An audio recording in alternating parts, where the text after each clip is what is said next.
um, and then at, oh, you did that? Okay.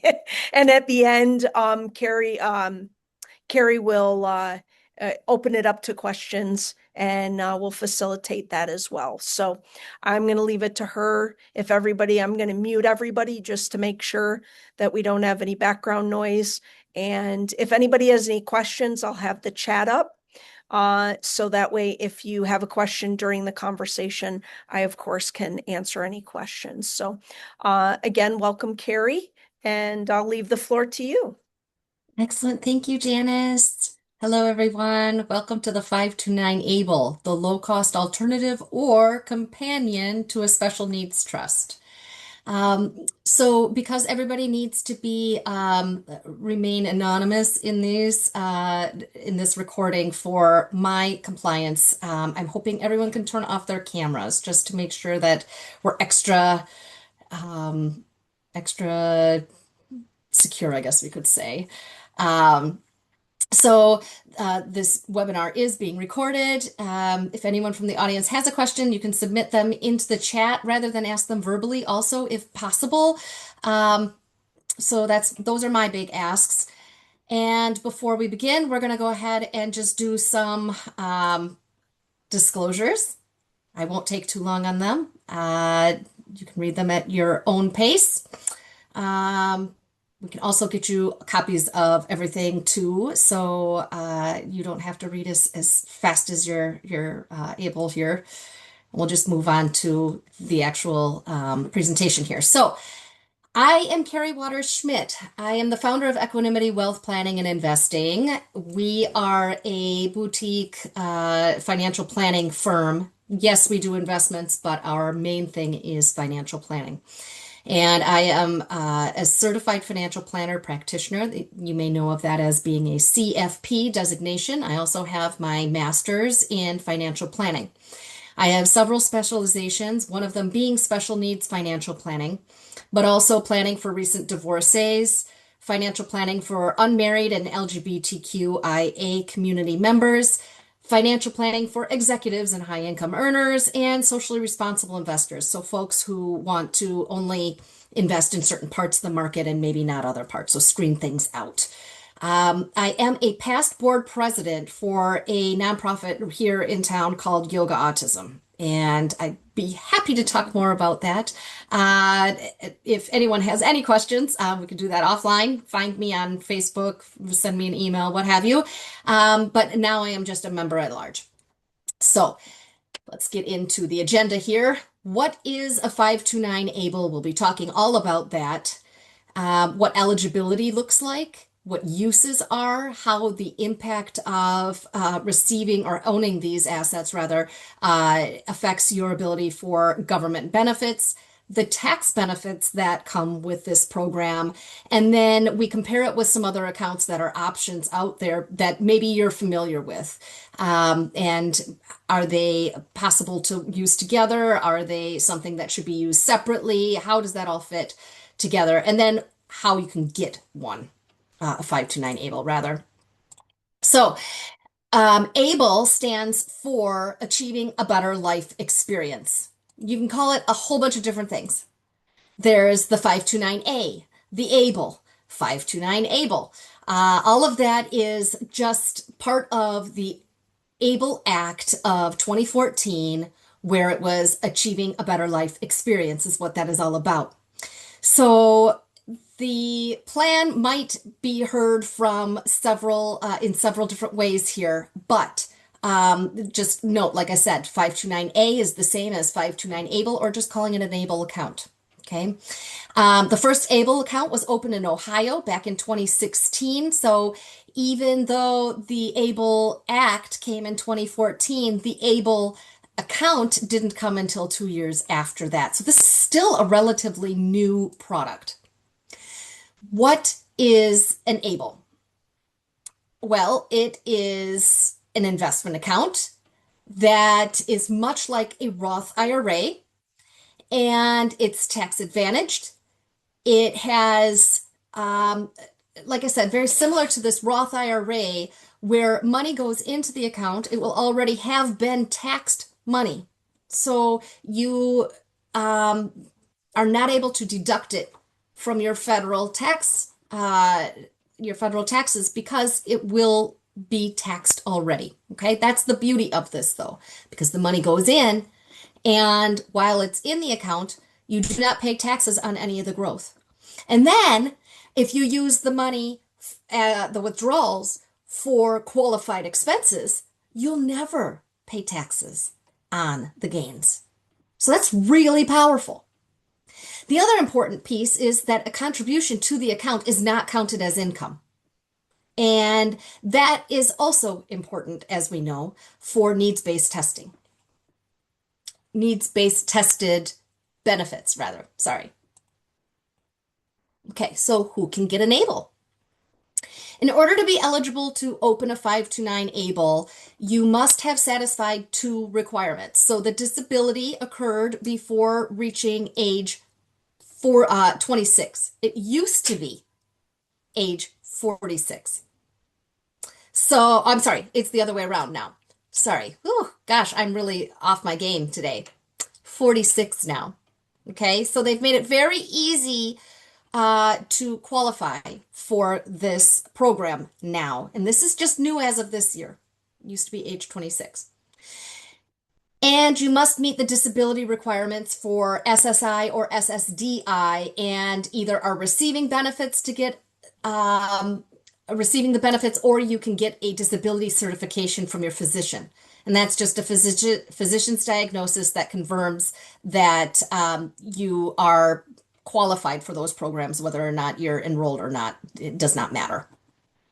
Carrie, are you sharing your presentation yet? I have been. It's not showing. So on the pages that I've been going all along here, nothing's shown. Cool. Okay. Let's see what I can do about that. I didn't want to jump in and cut you off. Thought I was sharing. I know Oh, you were. I see. Now are we there? Nope. What? I know. Okay. And obviously my computer's also going bananas over here. So I accidentally spilled a little water on my keyboard right before we started this. So I'm wondering if that has anything to do with any of this. Okay, let's try one more time. So it's asking me what I want to share, and I'm telling it screen two. If it helps any, I can see it. Oh, you can. Oh, Okay, thank you. okay, that helps a lot. Thank you. It must maybe just be because you're on a mobile, Janice. I'm on my desktop. I'm on a Right, I don't mobile. know. Oh, okay. That's bizarre, but let's just run with this then. Let's hope Okay, everyone can see it. And I'll send you the link for later. perfect. Thank you. Okay, well, who might be able for a I'm sorry, who might be eligible for the 529 ABLE? That's our next slide here. So we were talking about that. Um, you can look up on the SSA website for a list of all the conditions that could apply for this. Now, one thing I want to mention is, let's say you have a job and you're earning too much money to be eligible for these benefits, like SSI or well, just SSI actually. Um, yeah, or you're in the determination process. You just need to get that disability certification that I was mentioning. So that will get you into the program, and then you can just get started from there. All right, so what is a beneficiary? Now, typically, beneficiary means someone who will inherit an account upon the owner's death. And in this circumstance, it's different. It refers to the person who's going to benefit from the account.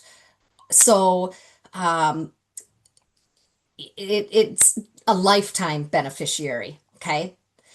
Then, who owns the account? In this case, it's also the beneficiary. So the the goofy part about this is that the disabled individual is going to own the account and be the beneficiary. Okay, so it can get seemed kind of confusing, but that's just the rules, and they then will also be the one that is in control of the account. Now, if the owner is not capable of managing it, then an authorized legal representative can be authorized to manage the account if need be. An ALR is what they call that, authorized legal representative. And that's someone who's legally authorized under the state and federal law to make decisions for the beneficiary. So you are an ALR if you've been selected by the eligible able beneficiary with legal capacity to act as an ALR. You can attest that you have power of attorney or are the legal guardian or conservator of the beneficiary. You're the spouse, the parent, sibling, or grandparent of a beneficiary, or you're a representative payee. So, move on to, oh, that was who controls the account. We'll move on to qualified disability. Now, qualified disability expenses are basically basic living expenses, like what's it take to just basically live. Now, what's interesting is that originally they did not say food was considered a basic living expense. Very interesting, but that has changed. It is allowed now. So you can get housing covered. It can cover your housing. So it includes water and sewer, mortgage payments and insurance, property taxes, garbage removal, heating, fuel, gas and electricity. All of that is covered. Employment and support services, education. And that's kind of one thing I want to mention because later we'll be talking about the 529 college account, which many people are aware of. That covers education. Well, so can this. Assistive technology and personal support services, health and wellness and medical exams or expenses. Excuse me. I actually have a client whose son is autistic and he does not like his current dentist, which is in their network. And he is looking to get different insurance and wants for the dental insurance that he has. And we learned that, yes, this plan can pay for premiums for him to get different insurance so that he can find someone that supports him better. Transportation, it could be a vehicle purchase, it could be a modification of a vehicle. And then there's also recreation. So sporting events, clothing, dining out, other items that are not covered by government benefits that can increase your quality of life. And there's legal expenses and then funeral burial expenses.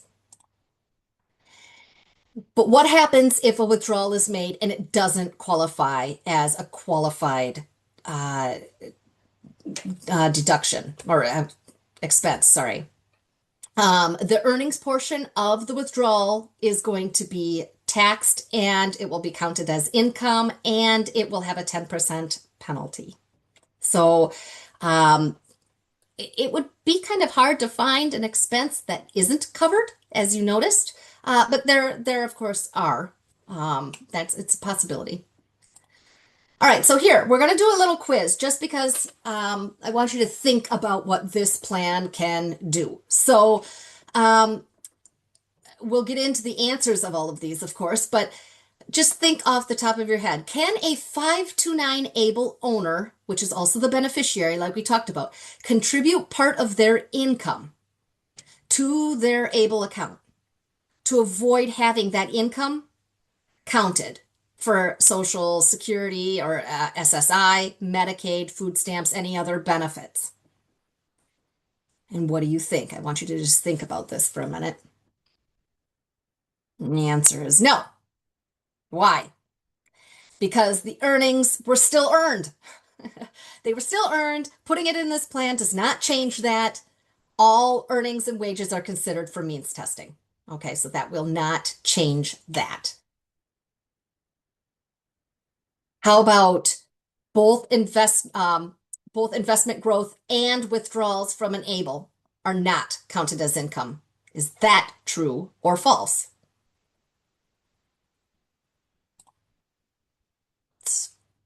It's true because um, earnings or growth in the investment while it's in the investment does not is not counted as income. That's one of the beautiful reasons why you'd get one of these plans. And then a withdrawal from the ABLE is also not counted as income for qualified expenses, right? If it was a non-qualified expense, then the growth would be taxed. So just make sure you know that part. Okay. Last, money saved in a 529 ABLE is counted as an asset or income of the beneficiary or owner for means tested benefits. Is that true or false? And it's false, but it is also a trick question. So I had to throw that in there too. So money inside a 529 ABLE is not counted as an asset against the beneficiary unless the account reaches $100,000. I'm going to tell you a little bit more about that right now. So for government benefits, $100,000 of an ABLE account is not considered counted for SSI. Okay, when the ABLE reaches $100,000 and more, their outside resources, as we know, need to be limited to $2,000 maximum. That's when the SSI payment is okay. They're eligible for the SSI payment, but it is suspended if their ABLE account goes above 100,000 and that amount over it plus any other outside assets is more than $2,000. At that point, then they suspend that payment to you until it gets back under that threshold.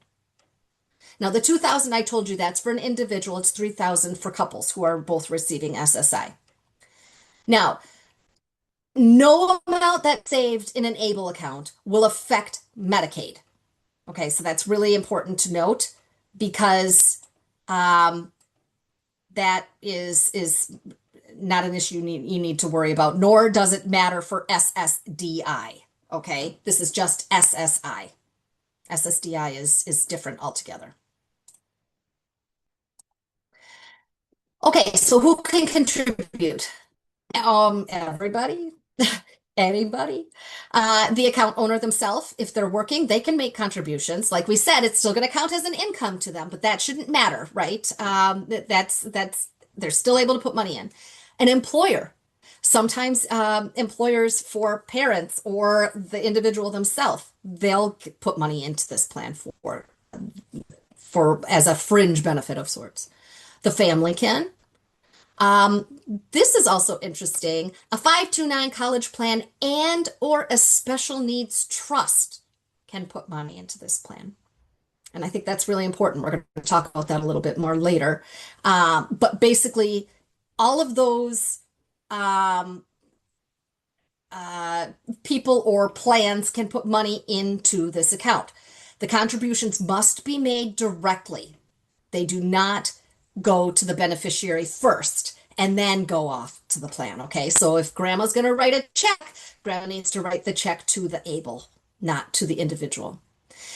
If it goes to the individual, then it can be counted as income or possibly also owned by the account owner, and that could be a problem. Now, the annual maximum contribution, if made by someone else, is $19,000. And this is really important. $19,000 can go into this account per year. Let's say I wanted to put $19,000 into an account for my child, and I did that. And say grandma also wanted to put money in. The maximum is $19,000 for the year. No one else can put it in. Okay, so I put the 19 in. No one else can put it in this year. That's it.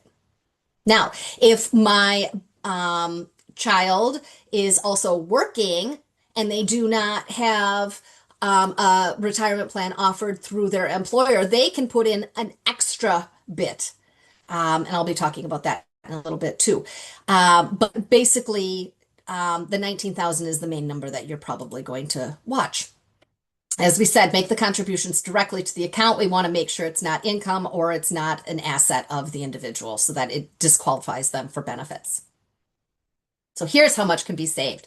19,000 per year, plus 15,650 if the individual is not part of their own retirement plan through their employer, and they are obviously earning enough wages. They can put in an extra 15,650. Now that amount changes every year. It's the family poverty level for a household. So that's the amount for that. The $19,000 is the amount that you are able to gift per year without any gift tax implications. So that number also changes. Here's the tax benefits. So most states have a 529 able, but Wisconsin does not. Okay. Wisconsin, what that means is state tax benefits. Many states offer tax deductions for their plans. So if you had a plan, if you lived in a state that had their own plan and you made a contribution into that account, you can deduct a certain amount of that contribution from your state taxes. Wisconsin doesn't have a plan. So because of that, it allows you to make a deduction from your Wisconsin state tax return for the amount that is deposited into the plan. All the way up to that $19,000. It's pretty nice. Now, you can do that. You can apply for a state tax credit for any amount that's deposited into the plan. That's why if you have not done your taxes yet for this year, you may want to consider doing something for the plan. And there's also another little benefit I'm going to show you next. Oh, here we go. There's a saver's credit. So the saver's credit may also be available to owners who work and deposit a portion of their earnings into the ABLE account. It is based on whether or not it's basically how much money you're earning and you make contributions. So you can get extra benefits, tax benefits for that. So you need to be at least 18 years old and you can't be claimed as a dependent or a full-time student. But the maximum amount of the credit is 50% of what is deposited into the ABLE, up to $2,000 of a credit for married filing jointly, or $1,000 for someone who is single. So I'm going to just give you a quick example here. A person who contributes $10,000 into their ABLE and then spends $10,000 of that ABLE savings. Oh, that's next. Sorry, I'm going a little ahead of the game here. Yeah, we'll get to that later. All right. But here's another thing, tax refunds. You can avoid claiming your refund as an asset. You can use IRS form 8888 and have that refund go directly to an ABLE. Okay, so go out there looking for that form, because then it won't be considered as an income to you. It will be moved off into the ABLE, where, as we've been talking about, all these great things happen where you're seeing growth happen without taxation, and then withdrawals can be later made without any taxation too. So it's pretty cool. Right. So what happens if all the money isn't used? This is a big question that a lot of people have. There is a flow chart, I guess we could say, of how this works. So the first thing is you would pay off outstanding expenses, funeral, burial costs. Those, as we mentioned before, are a qualified expense. So you can make all of those payments first. Once that is done, then the Medicaid system comes in and says, well, how much have we paid out over time to benefit this individual? We are going to count all of that up. And if you have money left in this plan after the funeral and the burial and all the other outstanding expenses are gone, then they will expect a payback on that for the amount that Medicaid had paid in. After that, the funds get paid out to beneficiaries.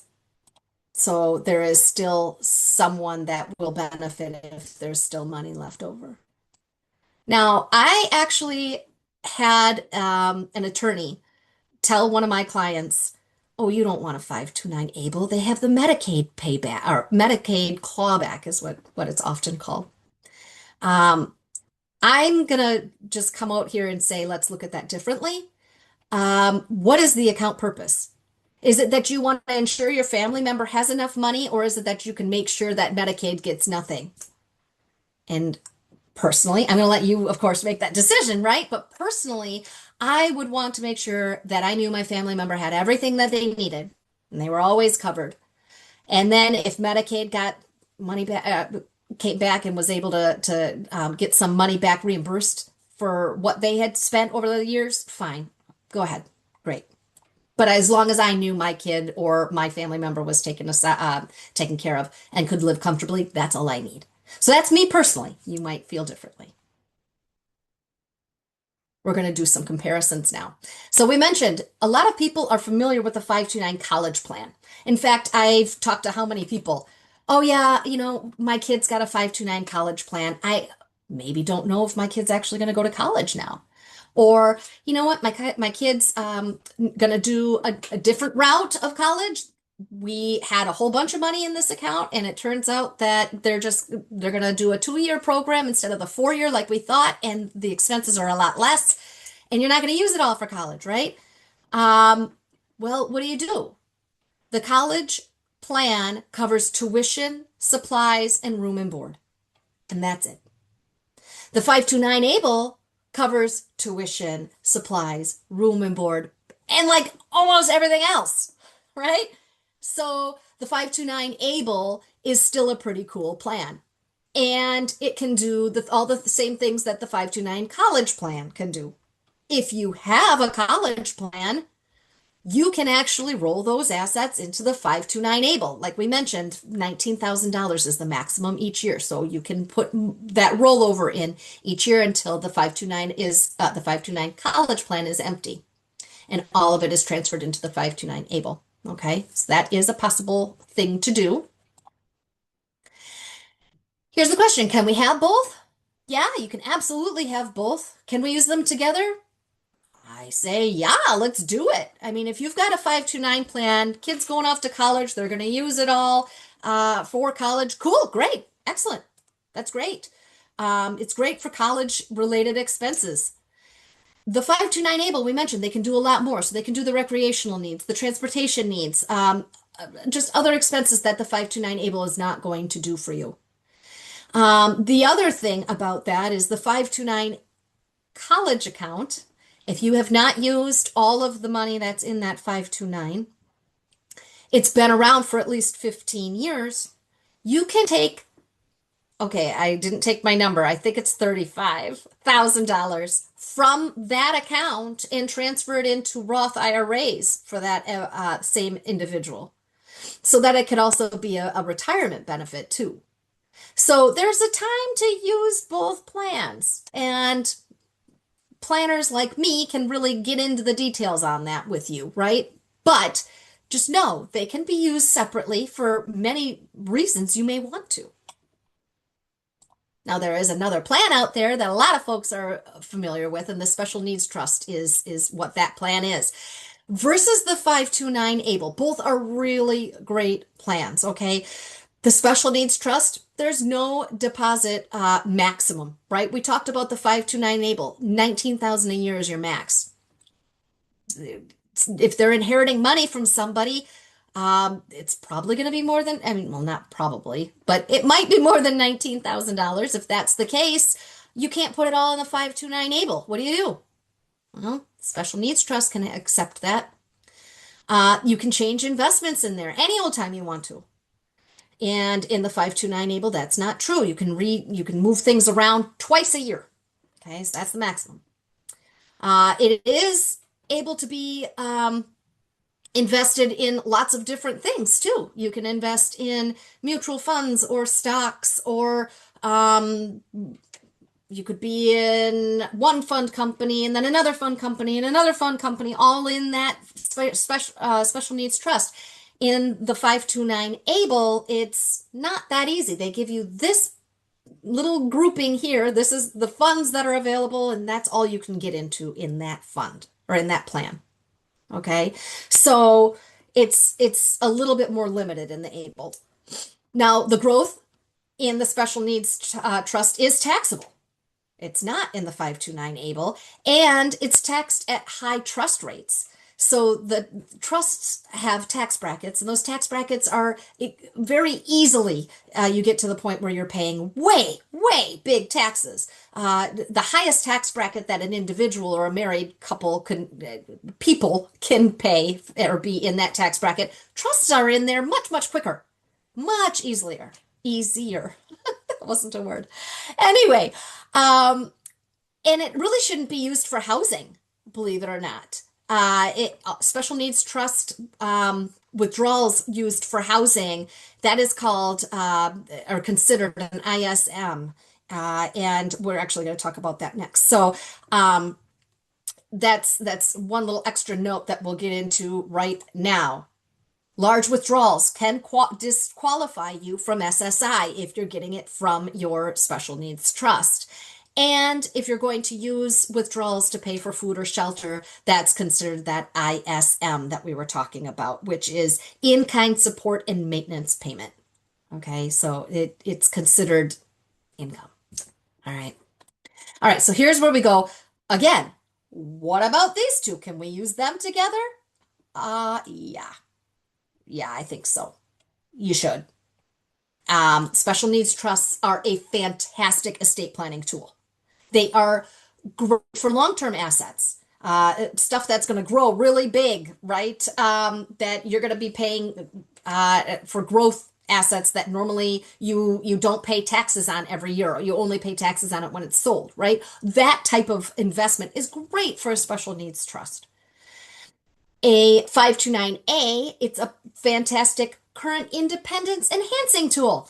So we use 529 ABLEs for home expenses that we already talked about. The special needs trust is not great for, or food.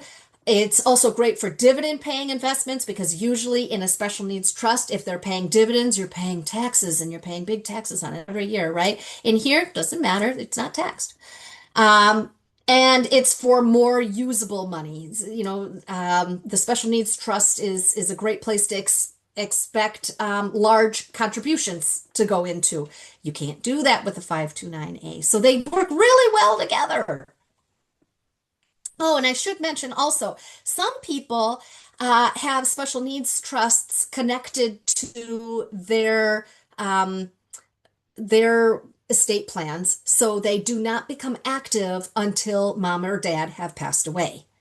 So what do we do until mom or dad have passed away? Well, we get a 529 ABLE. So I have a client, her son, he inherited $25,000 from his great aunt. His great aunt left him money, not even like, she just loved him and wanted to make sure that he had money.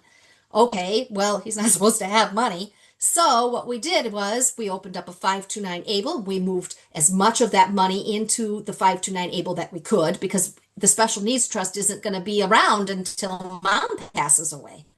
Well, we don't want to wait until then. We can't wait until then. So the money comes over into the plan this year, and then next year the rest of the money can come in, and then now it's an ABLE and it's not going to cost him anything for his benefits or any other taxation or any other goofy thing that could happen.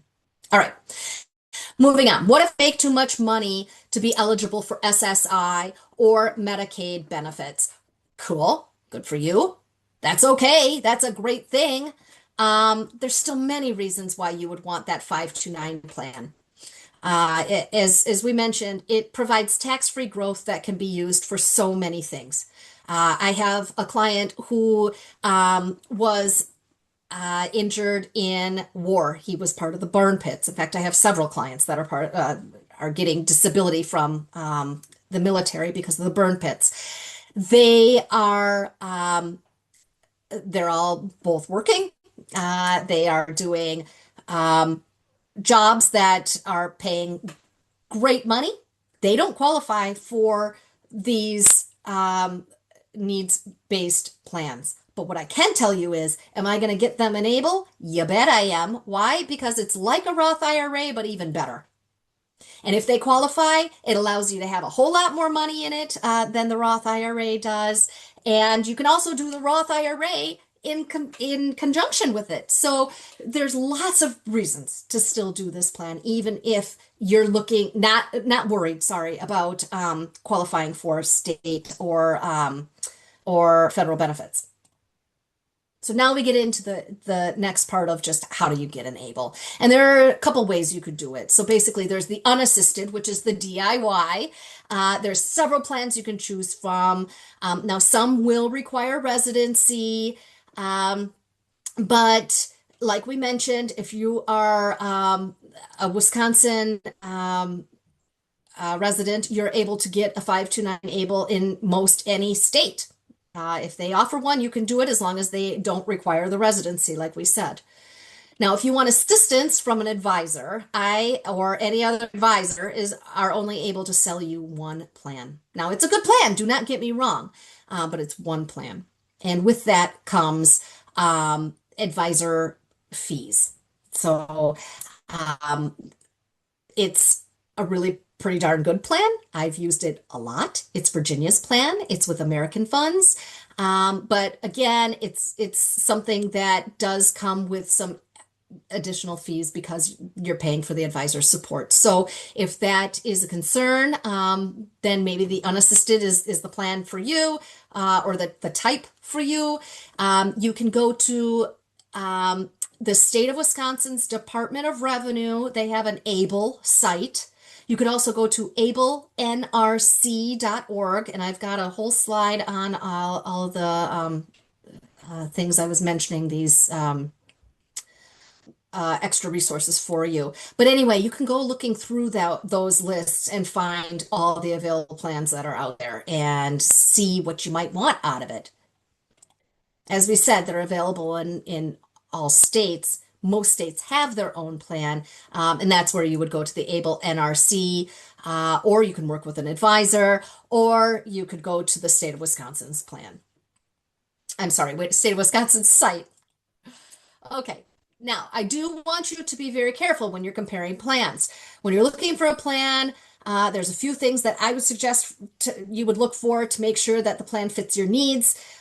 Sometimes plans have maintenance fees. With those maintenance fees can go anywhere from $30 to $60 a year. Some plans there aren't. So, watch for that. Some charge fees for a paper statement.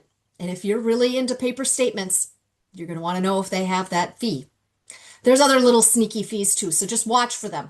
Does the plan require a minimum contribution? Some plans do. You have to make contributions. That's not maybe for everybody, right? Some people really like debit cards. Does the plan offer a debit card? And actually, the next question is, do you even need one? If you're using these very frequently, then yeah, maybe you do. Maybe it is easy to just say, hey, I went to the grocery store and I put the groceries on the ABLE. Cool, great. If that's not a problem for you and at the end of the month you just want reimbursement, then maybe you don't need a debit card, okay?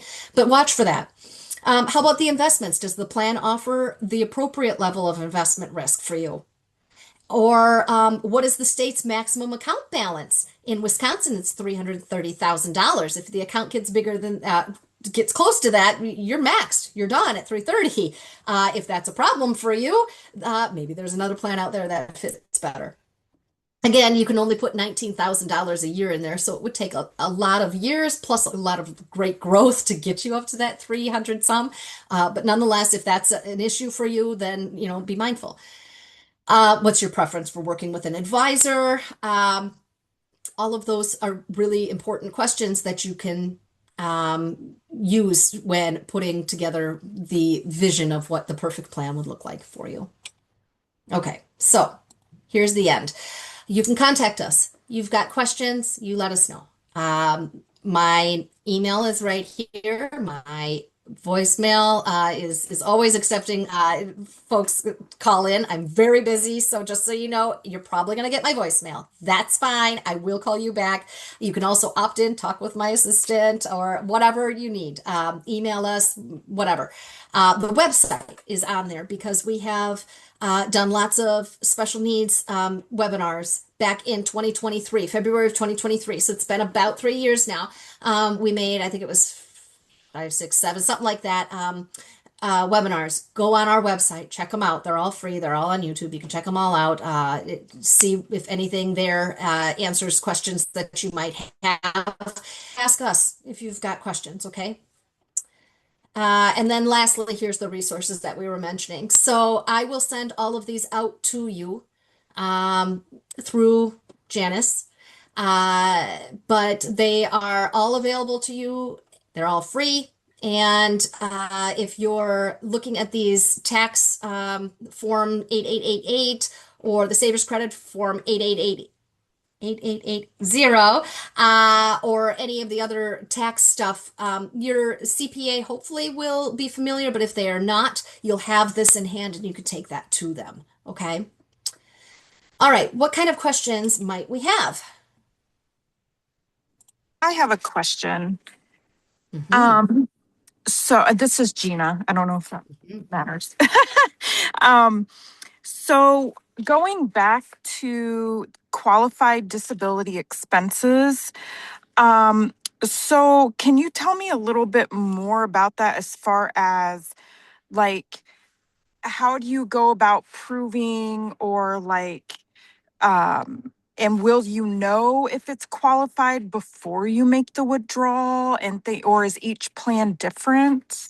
No, no, it's a federal thing, so that won't change. That's all going to be the same everywhere. So don't worry about like, well, this one says I can hear, but I can't hear. That's not a thing. Okay. So don't worry about that. Um, so, um, it's kind of a, how do I put this? Honor system in a way. And it's very similar to Roth withdrawals. You might get audited and you better be expecting to show them, yeah, this was a qualified expense. See, here I made this withdrawal and it's the exact amount of what this is right here. Okay. You're going to want to be prepped for that. I always say staple them together. Each withdrawal to show your receipts, make sure you've got them. Keep good records.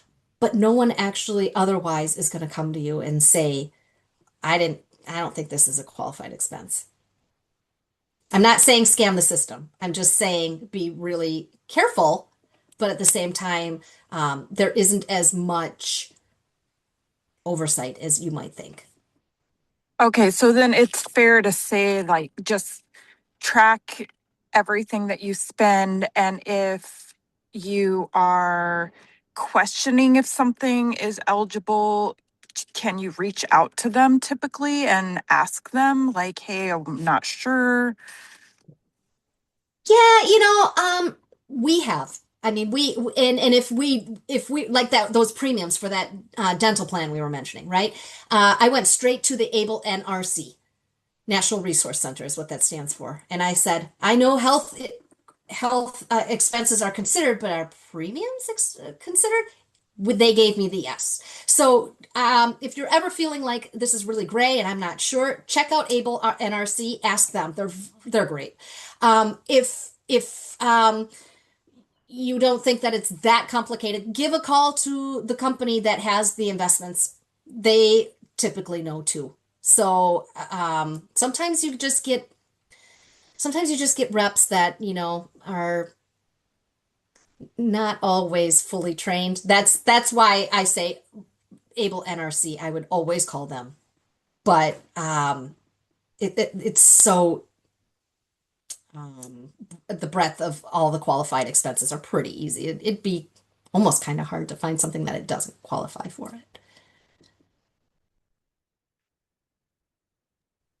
It's okay. I'm going to go ahead and chime in and let everybody know a couple of things from my perspective, raising a child with special needs, that it's super important that people understand. And when people come to me and I talk to them about long-term planning, I ask questions. One of the questions I ask is, are you working with a financial advisor? If someone tells me, yes, I am, here's typically my response. Do they understand special needs planning? And most people say, well, I don't know. And so my response to that is, and this is not to plug any financial advisor specifically, but I always say, one, you can have multiple financial advisors, number one. There's no law that says that you can't. So let's just say your spouse has been working with somebody for many years and they're comfortable with working with that individual and they don't want to make a change. I say, this is what I put out there. Talk to a financial advisor who understands special needs specifically, and you can make a determination at that point whether you want to hire multiple or if you want to move your assets or what have you over to another financial advisor. It's certainly up to you. Just like when someone comes to me about estate planning, I often say, are you thinking about guardianship? And if they say yes, I say, well, let's make sure we partner you with an attorney that is going to also be able to represent you for guardianship, because nobody wants to start over. You don't want to start the relationship over. You don't want to have multiple attorneys. Nobody wants that. So again, I tell people you don't have to have multiple financial advisors. You also don't have to change. You can do whatever you want to do that makes you comfortable. But the bottom line is, not every company out there has plans that necessarily are in the best interest of individuals with special needs. I think that's all I need to say. They're not all Yeah, treated and I'll just equally. right. And I was going to say, I think one of the things that I feel really is a good question for the financial advisor is to ask them if they know the difference between SSI and SSDI. Yeah, I think that is very telling because 100%. if they don't know the 100%. answer, then they don't work with special needs.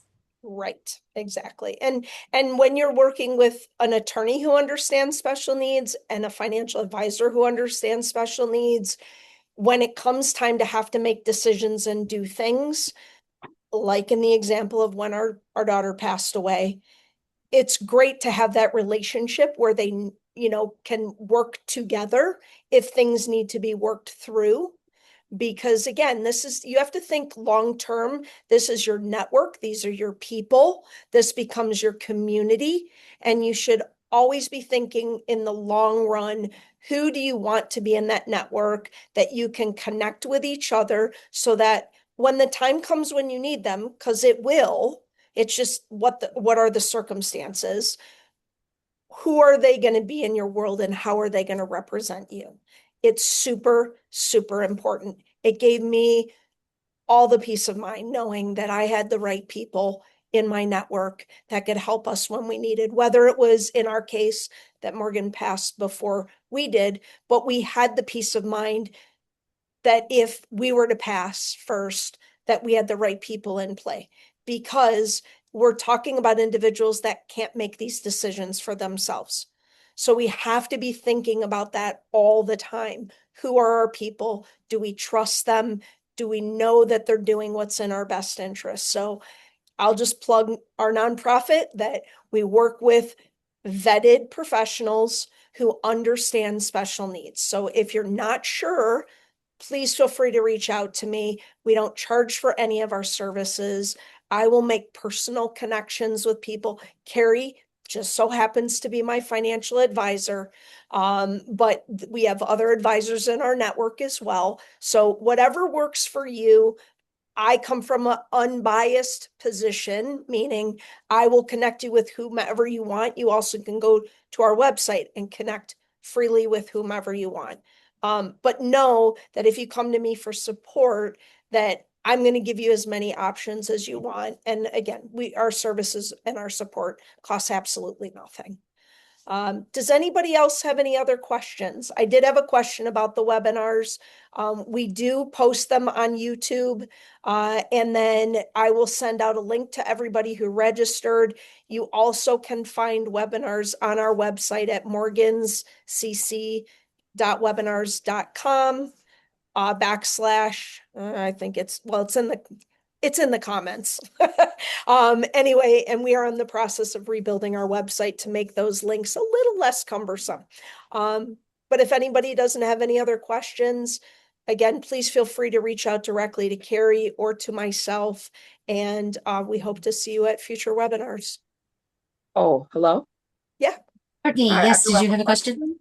Oh, sorry, I'm trying to, can you guys put in your, sorry, your, in the chats, your info as far as, or Janice? Absolutely. I can do that right now. Okay, thank you. You bet. And I had one other quick question, hopefully quick. Uh-huh.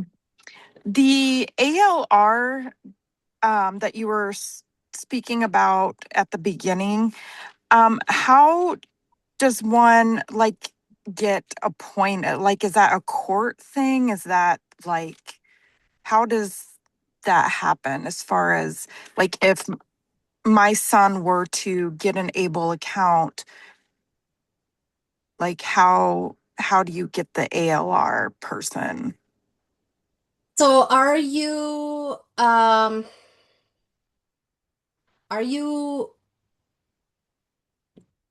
considered a custodian or a guardian or As a of power of right, attorney? no, as of right now, I am none of those things. That I'm in the process of working on some of those to see, but don't know exactly how that's going to turn out. But I am a rep payee for my son and a live-in Ah, caregiver. okay, But I was not appointed. He was asked during the SSI interview if he needed assistance with money, and he said yes. okay. So he requested that I help. So that's why I was asking about this ALR, because I'm curious, I guess, on how I would be involved or if I wouldn't, or like what that process was like. So he would still be the owner of the account. Um, you let's see. Um, so I've got a client who her son is autistic. He's um, he's working. He's just he has zero impulse control, and she's concerned about that. And when he finds out that this money is his, he's off to the races. I mean, he'll do whatever he can. So it's in his name. She hasn't even told him that he has it. So that's not awesome. But it has been working for them. For you, it's a different situation, right? Where they're saying, no, I want that help. Um, and let's see. So I'm gonna look because I did put some um information here. Um, it's just someone who's legally authorized. So that if you said that you are a rep payee, though, that should count. Um, Okay. I mean, as far as I can see here, and we could check again with Able R NRC, but that should count. Here. This is per the ABLE NRC. A person who had a representative payee may name the rep payee on the account to help to manage benefits that may be deposited into the ABLE account. Otherwise, the ABLE account owner may name a person to assist. So as long as they're signing off and they say it's all okay, I mean, I think you've got multiple reasons right there that say that you should be fine. Oh, okay. Okay. I was just curious to know what to expect if I were to, like, if he were to want one of these accounts. And yeah. Okay. Thank you. Yeah. Yeah. Uh-huh. Hi, I had a quick question again, kind of piggybacking off of the lady who just came off. Uh-huh. I'm a payee for my son as well for SSI payments. Also, Okay. I am a supportive decision making uh, trying to think of the term. There's something that we did legally when he turned 18. Yeah, supported And we, Okay. decision-making thank you. guardianship. Thank Yep, you. Would that yep. qualify as well? Well, it says legal guardian, and to me, Okay. yes, I would agree that that is Okay. it. So he's 20, he'll Mhm. be 21. He's flourishing, he's doing well. It's Good. just these type of things, they're like, More um, complicated. yes, for him. Uh-huh. Yep. But I want him to see, that there is something out there for him to to have, whether I pass away before him or whatnot, or what, things like that. I want him to Is be, he working? respectful, and he will be in this Okay. soon. Seasonal job. Okay. Okay. And he is in Yeah. school, the last phases of his couple last semesters. Cool. Great. Great. Okay. Yeah, this program is just so wonderful. It's Okay. It's a just lot to absorb Yeah. and tonight. I'm sorry if it was overwhelming. No, It no. hopefully, yeah. I researched even before this, and I'm like, Okay. whoa. It's It's a really lot cool to, though. it has to, it's just basically which one works for us. So I have no idea. I have to really sit down and like see. Yeah. Yeah. Okay. And that's where the Able R NRC is awesome because Okay. I mean, they're just dedicated to just that. And sometimes it's a lot of legalese in there, so that might make it a little hard. But at the same time, when you're looking for comparisons and stuff, they've got it out there. There's also Saving for College. That's a 529 website, and they include the 529 Able Okay. in there, but not all things are equal with the able, and so I don't always say look there. You got to kind of be a little picky and say, okay, well, wait, that didn't say able, it said 529, so I'm guessing it's just college. So it's kind of a little more muddy there than it could be. So able NRC, go there, absolutely, Okay. 100%. Okay. Whew. Yeah. Yeah. Yeah, and feel free to reach out to anybody and ask questions. I will. You got I'm wondering if, Carrie, have you ever thought about making some kind of a sheet that would be like, here are things like if like a checklist where you oh, could go one way more than another. So like if somebody's going, okay, well, college might be, like a maybe. Okay, all right, let's check that. Living expenses, medical expense, blah, blah, blah, blah, whatever it is, and make kind of like a checklist Okay. that could put you either more heavy in one direction than another. I think that Yeah. could be something that could help people understand it better on where they should be putting their time and effort on doing research. I I don't like know. Yep. that Okay. idea. I'm a checklist person, so that's perfect. Me too. Me Yes, that too. speaks to me. Yeah, I'm Yes. always looking Okay. for ways of like making things a little clearer when things are not clear. Like, Yes. when do I hire an attorney versus when don't I? When do we look Yes. at, a special needs trust? When don't we, like just to start having those kind of guidelines, going into something I think is very beneficial, especially since things can be so overwhelming because there's a lot of decisions being made about a lot of different topics and they're not always at the same time. So, Yeah, yeah, and that's really I'll have to see how much so we're very regulated by our compliance department, and so I'll have to see if they allow me to do what I'd like to do because I would like to include special needs trust and pooled trust too because that's also another option out there for you, right? So we talked a lot about the special needs trust, but we didn't even talk about the pooled trust today. So yeah, I will see what I can put together. If anything, it can just be if it has to be, it can just be real basic. But yeah, yes, yeah. I agree that would be a Thank you. really cool idea. So I'll Thank see you. what I can get put together. Okay. Anybody else have any other questions? We did go over on our time, so I want to be mindful of that. And thank everybody again, especially you, Carrie, for presenting for us this evening. I know we had a little technical difficulties, but that's not a you thing, that's a me thing. Um, but anyway, thank you all very much. If anybody wants to reach out, please feel free. There's no stupid question. And I'll have that link hopefully tomorrow to send out to everybody, and we'll go from there. And have a wonderful evening.